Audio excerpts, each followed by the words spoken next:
John, welcome. Yes, thank you. It's good to be here, John. Thank you, John. I appreciate that, John. It's the John and John show. Right. It's definitely not going to be confusing at all, you know? No, nothing No, it'll be confusing fun. about that. Dude, thank you so much for hanging out. It's an absolute pleasure. Nath and I have been big fans of the band since the early days.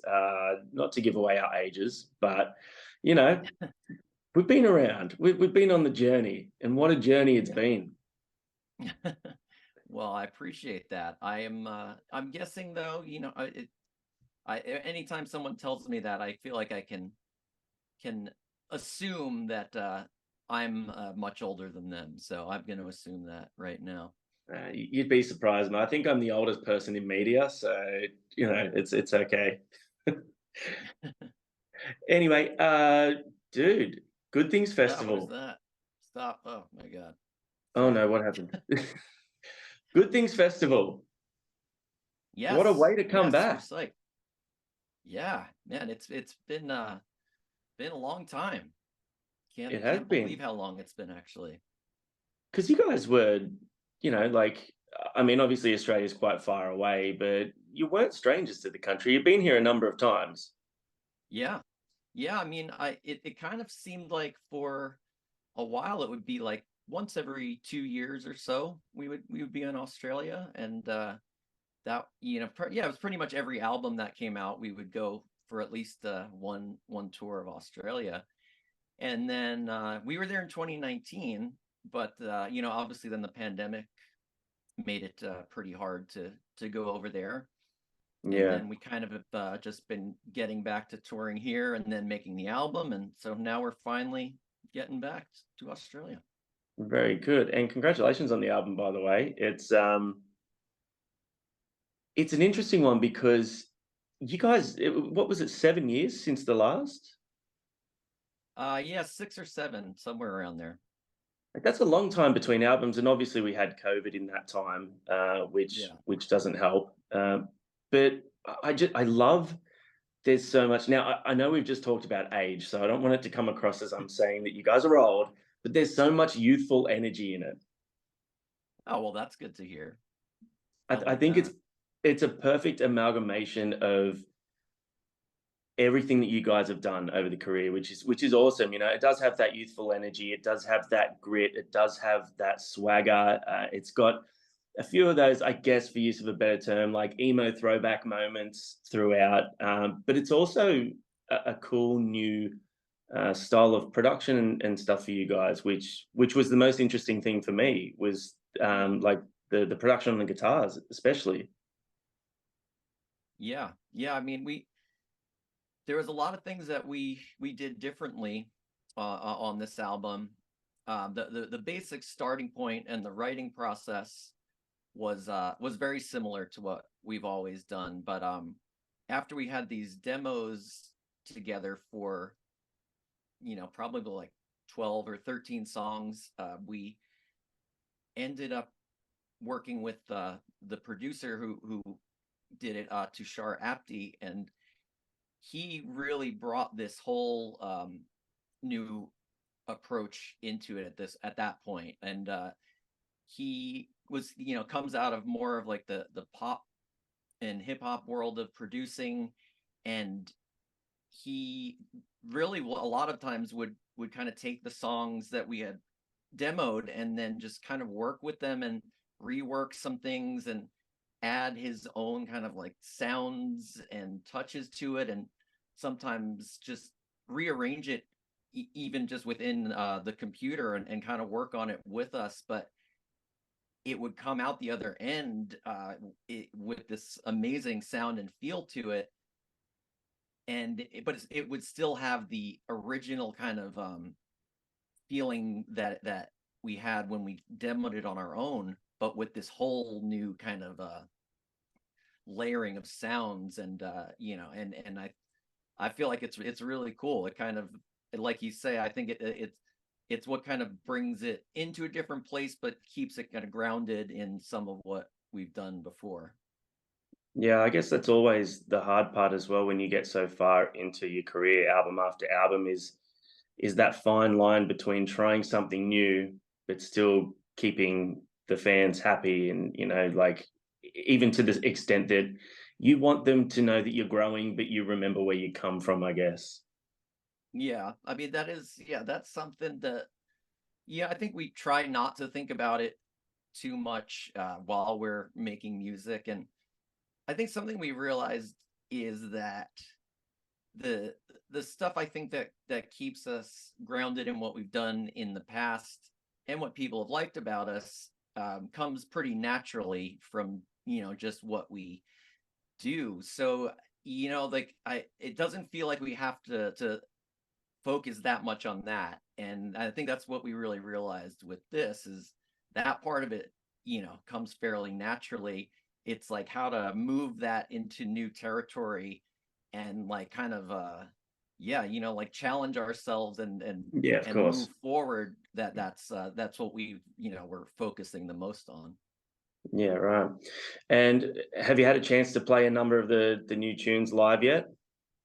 We actually just did a short run in the US where we played the whole album and then we Oh, would play nice. like another 45-minute set after it.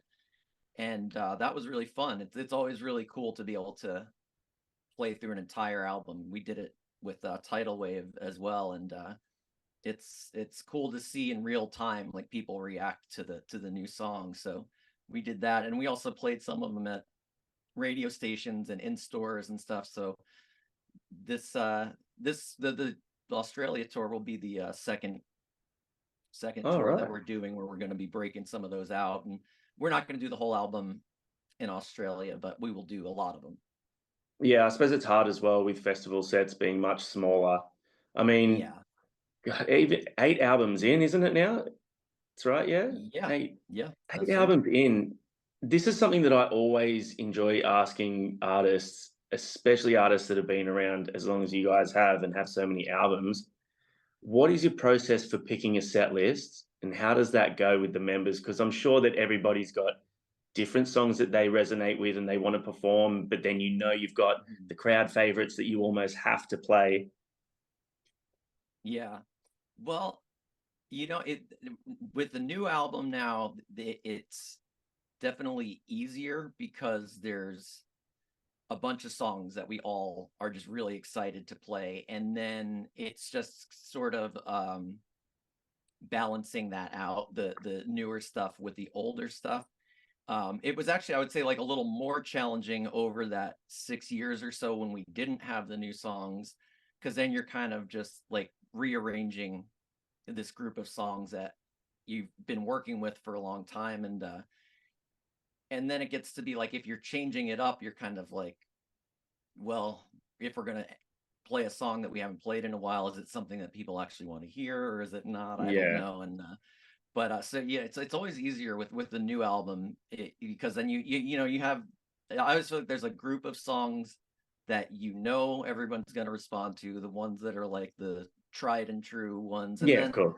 the ones that kind of like are in the middle that are really exciting and like are going to be go over well live, but maybe not like a huge, not one every single person would know. And then you have these new ones that you're introducing and blending it all together. And like, yeah, to me, that feels like actually the easiest kind of set list to put together. And I suppose there's always like, especially now with social media and fans being able to reach out, and you be able to sort of just see so easily what they're saying and what they want. How often do you get, fans reaching out and wanting the most obscure songs from your back catalogue? We get a decent amount of that. I mean, I would say that's the most the most requests we get are usually for songs we've hardly ever played, or haven't played, in 10 years or something. And um it's always that I think that's a really cool thing. And but one of the tough things with that is it's always hard to know if like how many other people there are Want to out hear there it? who want to hear that song. So it's Yeah. like you want to play these songs that you've hardly ever played and that someone's excited about, but then you also don't want it to be like only pleasing one person out of Yeah, yeah. 2,000 or something like No, that, no and one's singing along. There's just this one yeah, guy in the crowd just going ham. Oh, well, that guy likes it. But I feel yeah, like it's tough. even if you were to pull out songs like that and it surprises people, it gives a talking point. Like an example, for instance, I've seen Kiss multiple times now because it's the first big rock band I was ever introduced to and fell in love with. And I saw them twice in the last year because my kids wanted the opportunity to see them. And you go Right. along and it's like, yeah, this is great, like, and they're enjoying it, but it's almost like there's never any surprises in the set list. Over 2 hours of music, you know exactly the songs they're gonna play, and I guess maybe it's different for a band that's that big, but you can't that there's that part of you that hopes that they'll just pull out a curveball and just be like, "Oh, I never expected that." Yeah, a lot of the bands that I love are the kinds that will tend to do more of the surprise songs here and there. And I mean, yeah, Kiss kind of strikes me more as a band who's gonna like stick to the most popular stuff. I guess it feel like it The kind of money makes makers. sense. Yeah, right. That's their type of brand or whatever. And and we have mixed up our set a lot over the years, and there's definitely, I think there's like a line of obscurity sometimes that we're worried about crossing with, with something. But I mean, I think there's we've done a pretty good job of changing things up every tour, and trying to mix in something new every time we go out. Is there anything that you can think of off the top of the head that the band's never played that you've always either wanted to play or wondered how that song in particular will resonate live? Yeah, there's a song off of Happiness Is. It's the last song on the album, I believe. It's called Nothing at All. And it's it's a slower song. It's kind of acoustic, but it builds into this pretty like big orchestral type ending, and Yeah. we've never played it live, and I would really be interested to see how it goes over. And it's also kind of been one that it's just like a personal favorite for me through the years, and it would be interesting to see how it goes. But I don't know. There's so many other ones though that not only everyone in the band might have their personal one, but then other ones the fans have, and yeah, it gets hard to know which obscure song to focus on.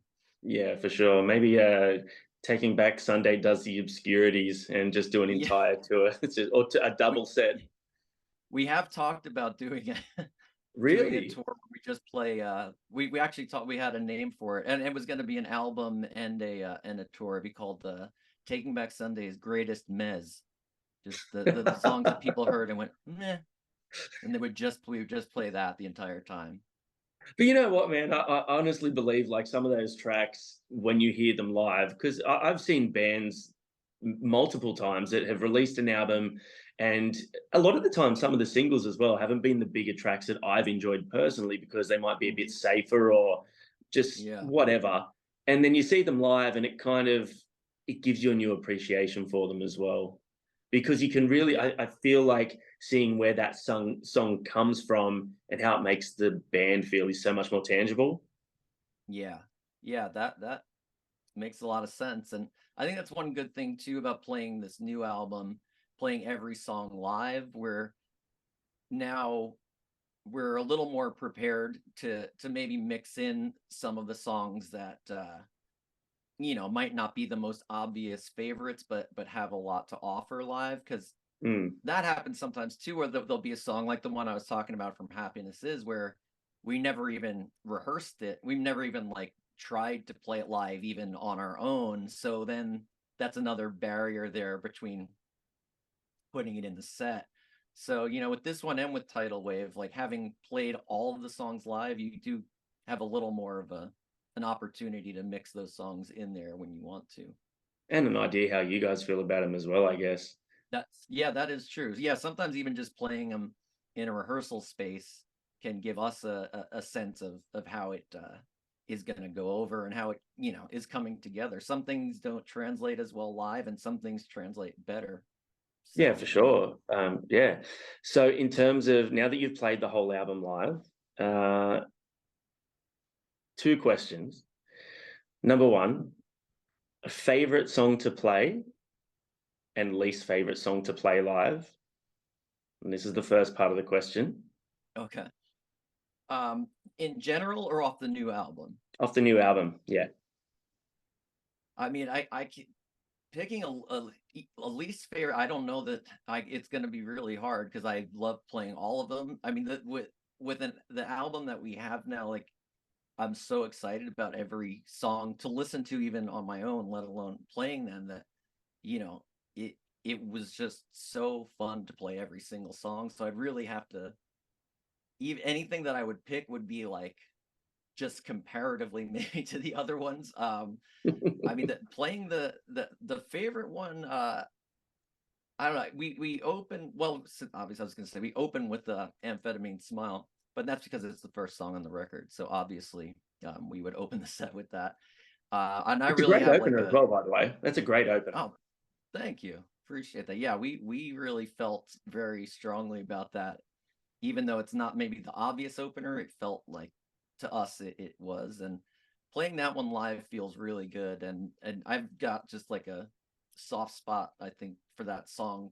And I yeah, there's something about it that I really love, and playing it live, and also even just the process of like bringing it together from the Mm, recorded version into a live version was really exciting. Just while we were rehearsing, just hearing the thing come together into this live format, that was really amazing. And the so anything that I would say with on a negative side would really just be parts that I've have a hard time playing. Really, it's not nothing to do with the song, but there are some parts in some of the songs that I was having trouble nailing every time we played. And yeah. Oh, this was there's a way part easier when I was sitting down in the studio. yeah, yeah. Well, and also it's weird because like I said, we recorded the demo versions of a lot of these songs throughout the whole like year and a half or whatever that we worked on the album. And there's a lot of things that the demo version is what you hear on the album. So some of these guitar Oh, parts that I played in the studio one time like a year and a half ago, and then it's on the record, and it's like I have to learn how to play it again, basically. yeah, right. Wow, that's interesting. All right, so the second part of the question, and you're not going to like it, all right, but we Okay, don't like to make things easy on this channel, okay? sure. Gun to your head, if you absolutely had to cut one song from the album, what would it be and why? Oh man, yeah, Yeah, I'm making you this choose that between your favorite children really. here. Yeah. I know it's really tough. We we had a lot of discussions about how many songs should be on the album, and we actually and there were some that were cut in the end, and I it feel like was that's why going it makes this question hard, is because most bands go through that. yeah, because we've already kind of had gone through the difficult process of cutting songs, and then yeah, to cut another one. I mean, it's really it's really tough to say. I because I also feel like the album is like exactly what it should be, and every song is where it should be. And we made a very like strong effort to be like this album has to be like every single song has to be great, and it has to be something that from start to finish you don't want to skip anything. Yeah. Um, so it's extremely hard, and I don't know, man, Don't if I worry. have to. I promise this won't go on the record, except for being out on the internet where billions of people can watch it. Right. No one's going to Yeah, know. sure, It's just sure. you and me here. It's a safe place. Oh, that's yeah. No one's gonna Yeah. hear this, right? Um, I gotta think about what's even on the record that and how what which ones are where. I'm gonna look at the track list real quick because I mean I want to sidestep this question completely because I don't think anything should be cut from the album. Um, I I don't think either, by the way. I don't either. I think it's great. yeah, you just want me to be uncomfortable, right? Um, Well, Nathan's I not think here, and I usually make him uncomfortable, so someone's got to be uncomfortable. that's I right. think if I absolutely had to, I think I would cut the song "New Music Friday" from the album. That's and again, not because I think it shouldn't be on the album, but if I had to absolutely had no choice, I think I would have to go with that one. You did it. You did it. Hey, Did you feel better or so much worse? a little bit of both. Yeah, A okay, little that's bit of good. both. Better and So worse. back to set lists and that, with something like Good Things, you obviously want to showcase some of the new tunes, but you've got to play the crowd favorites, especially given the fact that you're alongside a lot of bands that I wouldn't say are necessarily from your era, but there are some that have been around for a little bit longer and around that time that are obviously going to be pulling out the festival set, so to speak. Mhm. Has it been a hard thing to work on with this tour?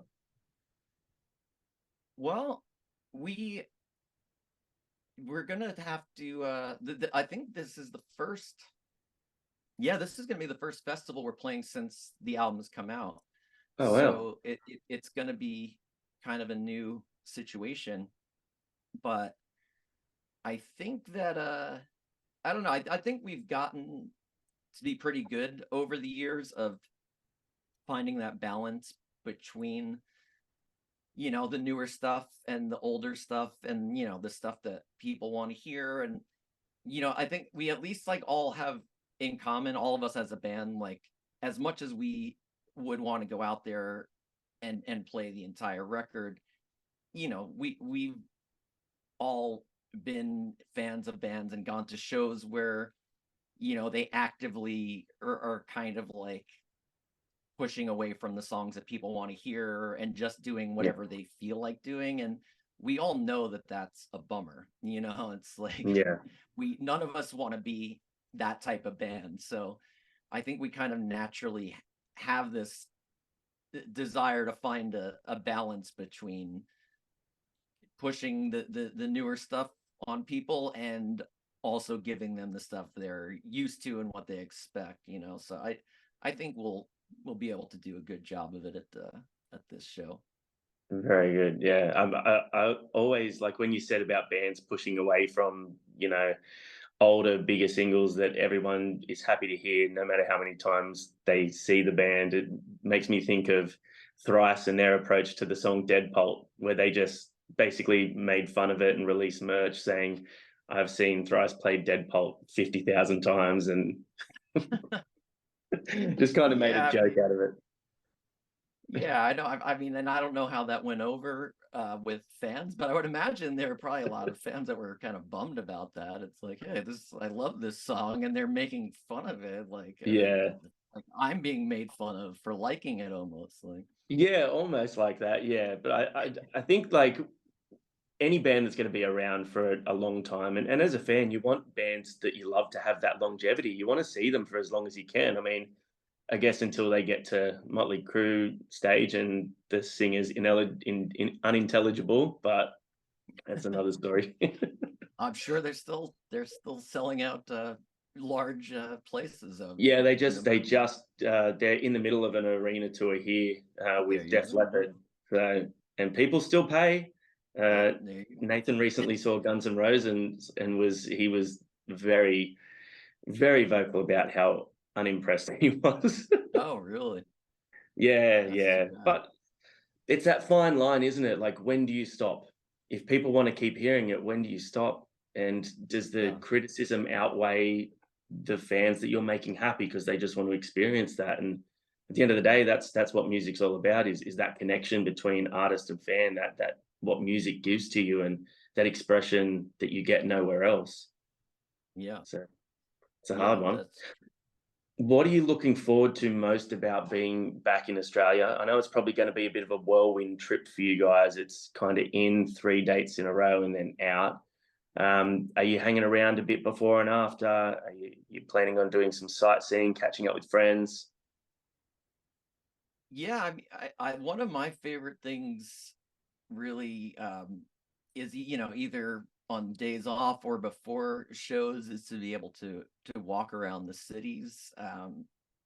There there's definitely something with, well, I mean, really any city in another country, it's always an interesting experience to walk around and just check stuff out. A lot of times I will not even necessarily have a destination or like something that I'm looking for, and just kind of go wander around a city and just see what's in the area. And I really love that type of experience. And in Australia, really like one thing that you guys got really down there is, I feel like the coffee and breakfast situation is extremely strong.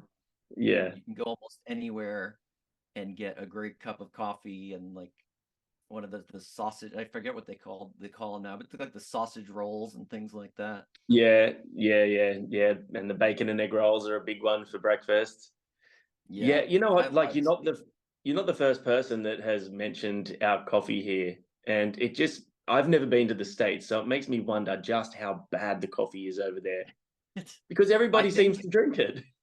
yeah, that it's true because it's coffee, and it's drinking mediocre coffee is better than not drinking coffee. I So I agree. think that's the approach a lot of times here. I mean, you can get good coffee. There's lots of places with good coffee, but I would say there's just as many with average to bad coffee. Yeah, And one of the things that struck me is everywhere I've ever gone, even the hotel lobby in a place in any city in Australia, I will get a very good cup of coffee.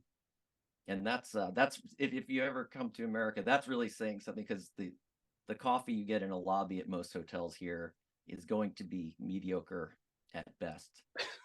So yeah, looking forward to that coffee. yeah. Hey, drink up while you're here, buddy. Drink up while you're here. But Yeah. a bad coffee can totally fuck your day up for me anyway, because it's that one thing that I look forward to. It's like that ritualistic thing. And when I take Yeah. that first sip, especially if I paid like $6 for it, if it's bad, if the beans are burnt, if it's not right, it ruins my day, man. It ruins my Yeah, day. I get that. Coffee is serious business. All Yeah, right. You've got to get going shortly. So I'm going to ask you a couple more of our fan favorite questions, a couple more uncomfortable questions. okay. So we're going to do a little would you rather. Okay. So, Hmm. first of all, what would you rather out of the Beatles and the Stones, the bands? Um, what's that? The What bands. like which band would I rather listen to or be in? Oh, you know what? Let's go both. Let's go both. Actually, you know what though? You know what? It's actually for me, it's the Beatles for both of them. As much as I enjoy the Rolling Stones, I am definitely a Beatles person. And if I was going to be in one of the bands, I would choose the Beatles. It seems like being in the Rolling Stones was a lot harder. Yeah, they don't look like they've had the easiest lives. Okay, would you rather be a character in the Star Wars universe or the Marvel universe? And who would you be? Man, that's interesting. I think I gotta go with Star Wars. Um, Mostly because of the if you're going with the current Marvel universe and how like people were snapped out of existence and then come back into existence, seems sort of a nightmarish reality if you think about it Yeah, in the happening in real life on either end, either being snapped out of reality or having someone you love snapped out and then also brought back and everyone's confused and sad. So yeah, I go with Star Wars because of that. And I think if I was going to be anybody, I think gotta go Han Solo. I mean, just classic, great character, all right. cool All right. guy. He's a cool I'd guy. choose Yeah, him. Yeah, yeah. And obviously, like, don't piss you off, or you just snap like that. yeah, that's true. Okay. Next one. if you had to choose one of these two songs as your alarm every morning when you woke up for the rest of your life, and you had to listen to the whole song through, Mhm. Creed with Arms Wide Open or Nickelback Photograph? Ooh. Yeah, I think I gotta go with Creed. I think I gotta go with Arms Wide Open. Okay. I I think, yeah, I think it's preferable. I think it's preferable. I feel I'm like, not sure why, but yeah, I think in a musicality sense, it's probably a little better in that yeah, way. I think you'd get sick of it less quickly. yeah, I think so. And I think so, as somebody who really ends up focusing on lyrics a lot when I listen, there's a lot of lines in that Photograph song that like I get really kind of frustrated at, or a little like I can't believe you did I that. can't believe you wrote this. Yeah, I feel like it's also it's such a a personal song to him. Like it's all on memories and experiences and people that were in his life. Whereas I feel like the With Arms Wide Open lyrics, at least they're just nice lyrics and more universal. yeah, yeah. I Probably think easy to so. relate to. That is that the one about his son being born? I can't. I think right, or is that a different one? Uh, yeah, yeah, it is. Yeah, I yeah, think it is. it is. I Yeah. I'm Yeah. not as So I up to mean, date on my Creed lyrics as I should be. that's you got to get on that, man. You got to get on Yeah, that. I know. I know. I knew I fucked No, up somewhere. I All actually right. I heard an interview where Scott Stapp said that his son, who he wrote that song for, now is like a teenager, and if the song ever comes on like on the radio, his son tells him to turn it off and doesn't want to hear it. And he's just, Oh God, that poor guy. that's Oh, just like that's gotta hurt. yeah, dude. That song absolutely sent that kid to college. Yeah, yeah. And it's about how much he loves him when he's like my little baby boy. Yeah, Love right. you. Yeah. He's like, Jesus, I don't Dad, want to hear this. just take me on a fucking holiday like everyone else. Buy me something nice. All right, the last one now. This is the divisive one. Okay, it splits the channel down the middle, and it usually, when we ask bands in full, it divides them as well. Okay. You're going on stage, all right, to play your set. You're going to play the new album again, and you're going to play 45 minutes of the hits. So it's a long set, solid hour and a half. You have to put on either cold wet socks or cold wet underwear to perform in. You thought the least favorite song on the album question was hard. This is where we get real uncomfortable.